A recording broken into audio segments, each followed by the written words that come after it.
This Late Night Linux Family podcast is made possible by our patrons. Go to latenightlinux.com/support for details of how you can join them. Support us on Patreon for access to ad-free episodes and early releases. That's latenightlinux.com/support. 2.5 Admins, episode 267. I'm Joe. I'm Jim. And I'm Alan. And here we are again. And before we get started, your usual Clara article plug, Alan, is keeping data safe with OpenZFS. Security, encryption, and delegation. Yeah, so this one Jim wrote, and it covers basically how to manage and enforce security policies using ZFS. Basically how to use ZFS with its encryption, how to use replication, how to delegate it so you can do it without having to give root privileges to the machine doing the backups or the machine being backed up, and all of that. It's makes it much easier to manage keeping your data safe and encrypted and backing it up. Right, well, link in the show notes as usual. Dark patterns killed my wife's Windows 11 installation. So this guy's wife couldn't log into her laptop, and he tried loads of different stuff and it just wouldn't work. It turned out that it was because the disk was full. Why was the disk full? Because she had recently bought a Samsung phone, which had decided to back up all of her stuff to OneDrive because they must have had a deal with Microsoft.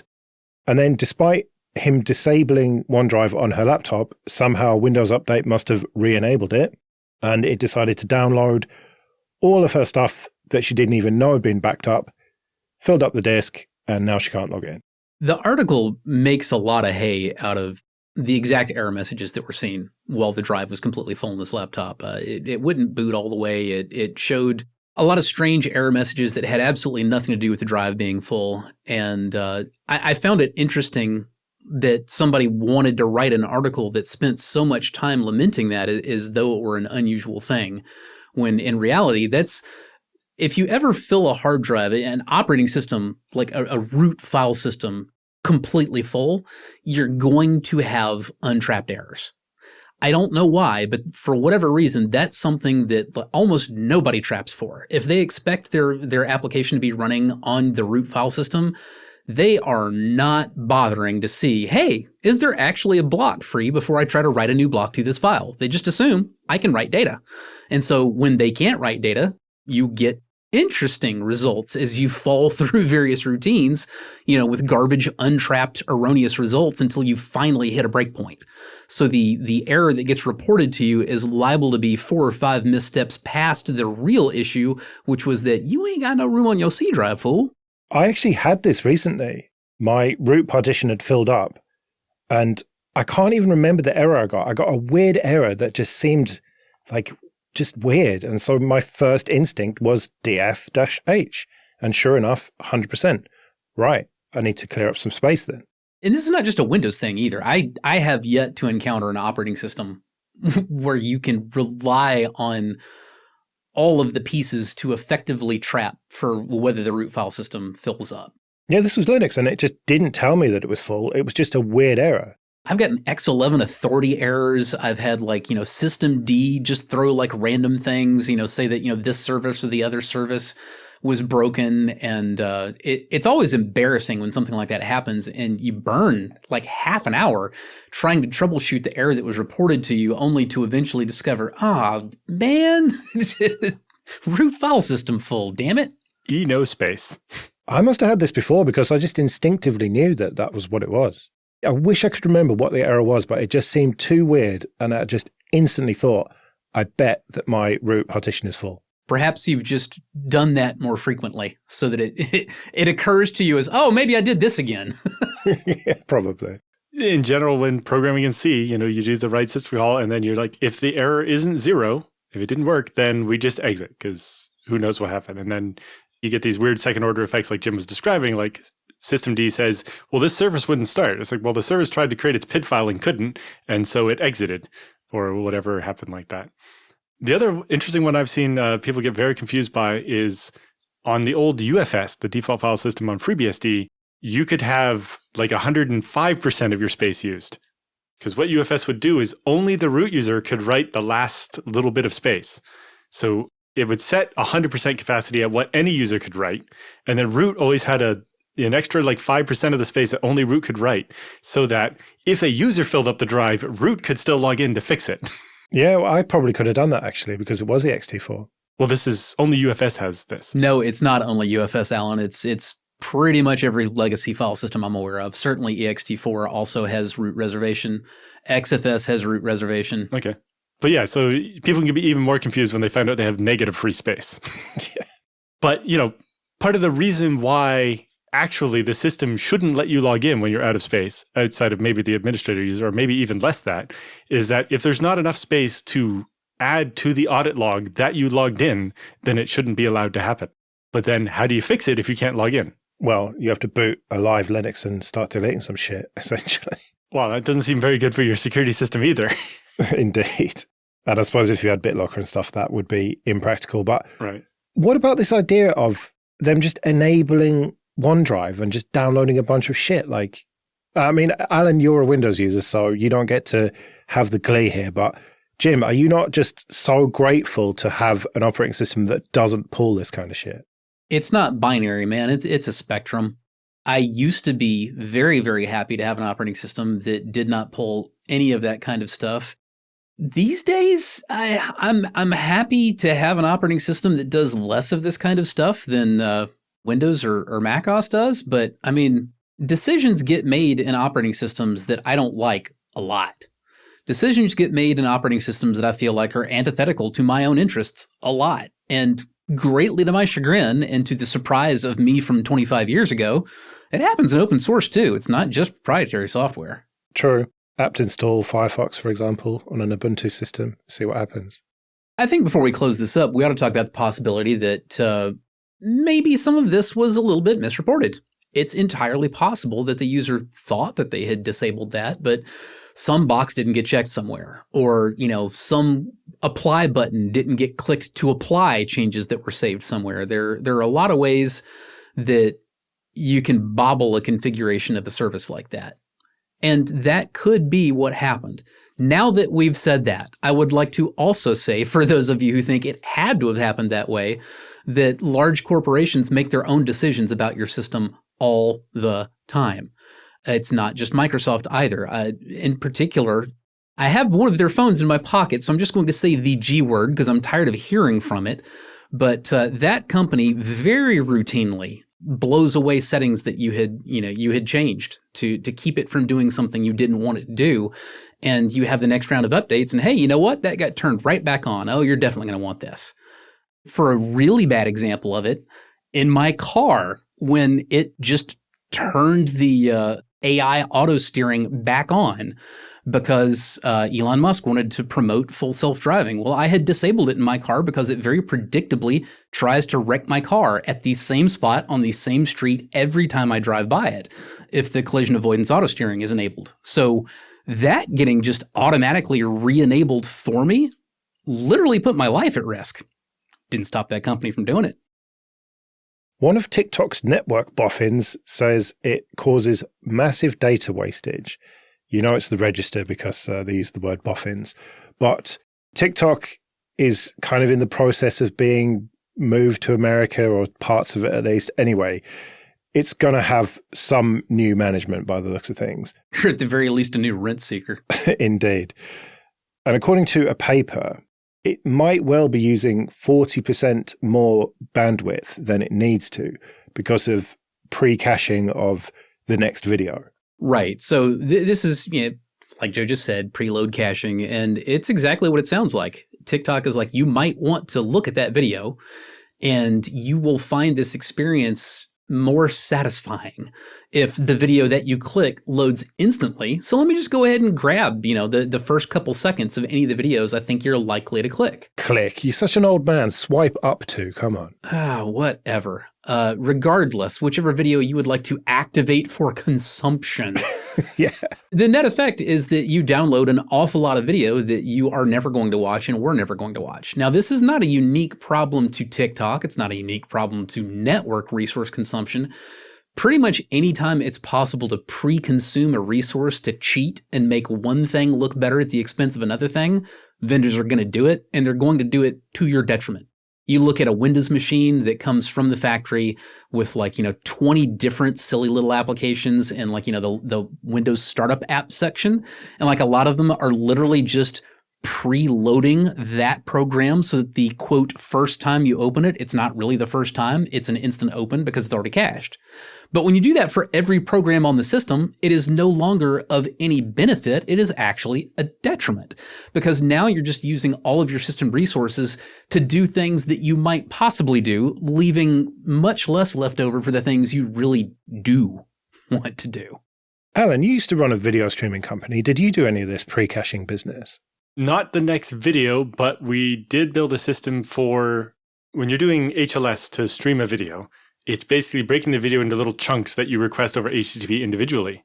And we would have the server closest to you that is then getting the video from an origin server somewhere would be watching the list of chunks being sent to you and would prefetch ahead of you to get the next chunk before you ask for it. So when you came to ask for it, we would already have done it. But that's being like, 6 seconds ahead of you watching, not guessing which video you're going to watch next. And I can understand guessing which video you're going to watch next, especially if we know, like, as soon as this video over, we're going to roll over into this next video. That can make sense. But if I'm going to present you with 12 options and I'm going to preload the first 2 seconds of every one of those options, and I know I'm going to be wrong for, 9 out of the 10 videos, that can get pretty heavy. Where it really matters most, I think, is when people are paying for the data. If you're not on Wi-Fi, if you're using your 5G and that's coming out of your data quota, or also just when you're draining your battery downloading all this that you didn't need to. Hey, Alan. Yeah? Pass me the hat real quick. There you go. All right, now that I'm wearing the Alan hat, I can make this about ZFS. One of the configurables that you might find yourself needing to mess with ZFS if you get into advanced system tuning. If you host databases, one of the things you want to do is you want to make sure and turn prefetch off on whatever file system the database is coming out of. ZFS prefetch does essentially the same thing we're talking about with TikTok in these videos. Once you open a file for read, ZFS begins reading the first few blocks immediately. It's trying to kind of stay ahead of your predicted file read pattern. And if what you're doing is just loading files in a normal way from a normal file server, then prefetch is extremely helpful and it will give you much quicker latency when you're opening all these individual files. But if you're hosting a database, prefetch is the enemy because every single time you go to read a page from that database, prefetch is going to insist on reading several more that very likely have absolutely nothing to do with anything you're doing in the actual application. Yes, and in newer versions of ZFS, there are an option to control prefetch per dataset, so you can disable it just for the database instead of having to do it for the whole pool. And the prefetch has gotten smarter in ZFS, where it starts by prefetching a little bit and then keeps doubling it only when you ask for the bit that it prefetched. So when it turns out it guessed right, it gets to do twice as much until it gets to a certain point, and then it goes up, I think, 4 megabytes at a time or something. Looks like you passed me the Allen ball cap and kept the 10-gallon hat. Yep. Well, to bring it back to this TikTok thing, we're going to have Old Man explains to slightly older man how TikTok works, like I'm some sort of young person. It already knows what your next video is going to be because it's all algorithmic. What we're talking about is it guessing how much of that next video to give you because there are no video controls, there's no clicking on things, there's just swiping up to the next one. And you either watch the whole minute or it might even be 20 seconds of the video, or you watch a bit of it, no, not interested, swipe to the next one. And so the wastage here is it guessing that you're going to watch more of the next video than you actually do before you swipe to the next one. It's not a case of caching videos that you will never see. It's a case of caching more of videos that you will definitely see maybe a second or two of. And now a rebuttal from one of the full admins to the 0.5 admin. What we're talking about is unused cache reads being a waste of system resources. It doesn't really matter whether it's from a video that you weren't going to watch or from a minute of a video that you weren't going to watch, although you did still have to see the first couple of seconds of it. This is a very well understood issue. It is an issue that is older than any of us. And again, it boils down to it's a lose if you cache stuff that you're not actually going to use. True, but you have to consider their position. Their whole raison d'etre is to keep you on that app, keep you watching videos. And if there's any buffering, any stuttering, there is a risk that you will close the app and move on to Reels or some other YouTube Shorts or whatever. Or just finally get off the toilet. That too, obviously. And I'm sure the people who wrote the real player daemon that fired up every time you started up a computer in 1999 would have said the same thing about their stupid little startup app that was ultimately useless and antithetical to anybody's real interests that was using a computer. I mean, don't get me wrong. I'm not saying that TikTok should not have any video preloading whatsoever. I'm just saying it's a little fatuous and useless to say, but video preloading can be useful. I never said it wasn't. But ultimately, we're talking about the never-ending struggle to figure out the right things to cache ahead of time so that you have them when you need them without just hoarding things and decreasing performance across the board because you've tried to hold on to too much crap. And now you don't have enough room for the crap you do need. You can't find the crap that you need to provide when you need to provide it. Like the whole point of having a cache was faster access. And now we're back again into problems that are ultimately human problems, not just computer problems. This is what hoarding is. Hoarding is when you have a desire to have a cache of things for ready access, right to hand, under your direct control, but you get too many of them. You can no longer organize them. It's gotten out of your control. You now actually have ready access to fewer things because you're living in the midst of a mass of unplanned stuff. You don't know where anything is. You're not sure what all of it is, and you can't deal with it. Don't talk shit on my boxes of cables. But Joe, to your point, part of it is that TikTok is probably caching the next 10 videos. Yeah. It algorithmically knows the one it's going to play next, but also the one after that one. But based on how much you watch of the video 3 videos from now, it might change its recommendations and end up not playing the video that it prefetched. True. And so, to Jim's point, you end up with, I've saved so many things that I can't find the thing I actually want in the pile of things. I believe one of our younger men just said to the other younger man, look, old man, it's not ABC prime time. Everybody's not watching the same video regardless of when they click in. Yes, it's algorithmic. That means things change. It's dynamic. Let's do some free consulting then. But first, just a quick thank you to everyone who supports us with PayPal and Patreon. We really do appreciate that. And if you want to send in your questions for Jim and Alan or your feedback, you can email show@2.5admins.com. Another perk of being a patron is you get to skip the queue, which is what Olaf has done. I ran into an issue. ZFS is panicking with a message about adding or removing segments overlapping with an existing segment. How would you handle such a case? Just try ZFS send and receive to recreate the pool, or try an older version? When I try to delete the snapshots, the whole system is stuck. Do you have a recommendation which Linux distro to use to handle the recovery? One that has a recent ZFS version in its live CD booting via netboot.xyz? Personally, whenever I'm faced with a message that ZFS doesn't want to import a pool that was like fine yesterday, trying to get the pool up and running from alternate media like an Ubuntu boot CD or a FreeBSD boot CD, listen to me, boot thumb drive, Time keeps marching on. Nobody knows what the floppy disk was. Pretty soon, nobody's going to know what those little round icons are either. Anyway, the first step is pretty much always going to be, try booting into a different operating system that has ZFS support in its boot environment. Ubuntu is one example. FreeBSD is another one.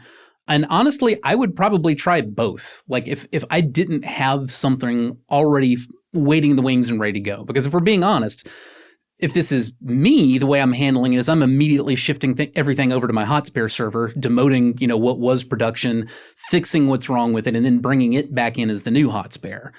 But that's not really what we're being asked here. We're asking, how do we deal with this issue where we don't have like a super easy, ready to go solution? And boot into alternate media, see if you can import the pool there. Yeah, so this particular error basically means that when ZFS was trying to allocate some more space, or to free some space, it ran into an unexpected situation. So when it tried to allocate some space, it went to add it to the list and found that space is already allocated to something else.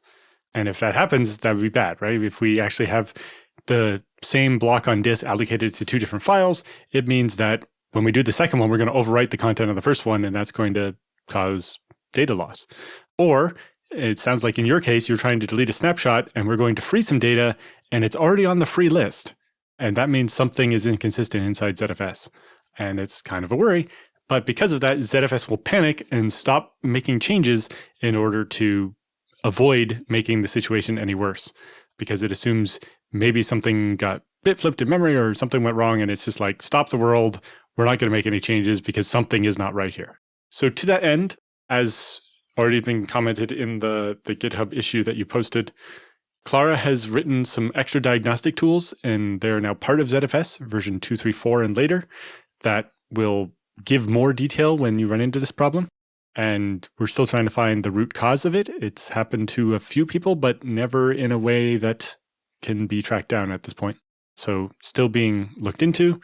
To that end, there is a second pull request that we have that we use for a customer that actually makes this a non-fatal error. So if you're trying to make a new allocation that overlaps with an existing, and make sure to mark at least both halves as allocated, or all the non-overlapping bits. Or if you freeze something, it only frees the not overlapping bits to make sure that you don't end up freeing some other bit of data that might be in use by something else. But really not user serviceable at this point. If you're having that big of a problem, you should definitely get in touch with a developer. But to your main question, yes, if you're having this problem, the easiest escape route is to import the pool read-only. So zpool import -o read-only equals on, blah, blah, blah, blah. And that will get you access to all your data, and you'll be able to do ZFS send and replicate all the data off. Whereas, sometimes I've seen people with this where it will panic during import or panic shortly after import or hang when you try to delete a snapshot and whatever.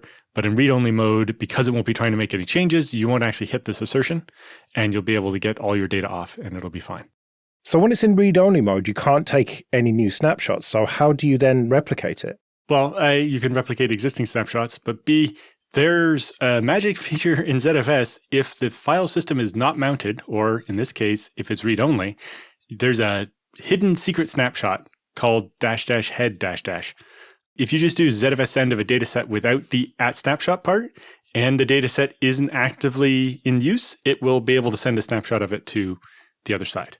You won't be able to do an incremental off of that snapshot in the future because you don't have the snapshot of the bookmark, but you can send a dataset as long as it's not actively changing. So it has to be either unmounted or in a read-only state.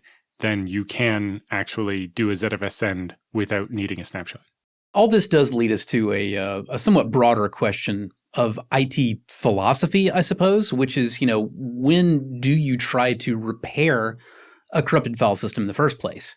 Because you can never be certain that you fixed it. You can find problems, you can fix problems, you can see something behaving better than it did, but you never know for sure, is this entirely functional again, unless you're literally going through the entire file system block by block with an architect's understanding of how all the metadata works and what it should all look like. And you're not going to do that. Nobody's going to do that. One of our customers has contacted us to build a tool to go through block by block and figure out where these overlaps came from and track them back to the files that caused them, to try to figure out this because it happened on enough of their machines. Alan, you're talking about building a tool to look for one very specific problem and be able to automate your operations on that. What you're not saying is we're going to audit every block of this customer's file system and make sure all of the metadata is valid and accurate and doing what it's supposed to do. You're not doing that. No, we're going through every single allocation and finding any that overlap and figuring out why. Yes, any that overlap. That's one possible problem with file system metadata. One problem. You don't know if that file system, you don't know what state it's in. Once something gets screwy with the actual structure of a file system, you can never be entirely sure that you've repaired it. You can be certain of the status of individual files in that file system once you get them off the file system. But repairing the actual file system, it's a best effort, and we hope that got everything kind of a deal. So there is a big reason that I'm talk so constantly about having, not just backups right there and when you need them, but ongoing backups, having hot spares, having well understood policies, always being able to go straight to the backup without it being a huge, horrible problem if you do. Because in reality, once you have decided, you know what, I just want to fix this corrupt thing, you don't know if you've really fixed it or whether there's still something lurking in there that's going to, it's going to raise its head later. You're going to touch that file system in exactly the wrong way and it's going to bite you. Now, with this specific problem, this is pretty well understood. We know what was causing it. We know, what the issues are. And in this particular case, yes, if you replicate, all of that to another pool, we know that the data is going to arrive fine on the other side. But that's because we understand all of this. If you don't understand every last issue of a particular bug, you can attempt to save yourself by just replicating, entire data sets off to another pool. You don't know for sure whether or not you wind up with some kind of corruption you don't understand in there or not. So ideally, we want to avoid that. This is the whole point. Restoring from backup is almost always better than trying to repair corruption once it's happened. Yeah. In this particular case, if anybody else hits this, we'd love to get a report and understand the other things that were happening on the system at the time. The customer we're working with for this was heavily using not just dedupe, but a customized version of dedupe that's not upstream. And we suspect that might be part of their problem. But we've occasionally seen this error over the years, very infrequently, with other people that weren't doing anything like that. And so we'd really love to understand what situation everybody who's ever seen this was in at the time. So while the best thing to do is to replicate or restore from backup and get your pool working, a good clean pool again, if you could get the error logs and so on to us before you do that, we would appreciate it. Right, well, we better get out of here then. Remember, show@2.5admins.com if you want to send in your questions or your feedback. You can find me at joelrest.com/mastodon. You can find me at mercenarysysadmin.com. And I'm at Alan Jude. We'll see you next week.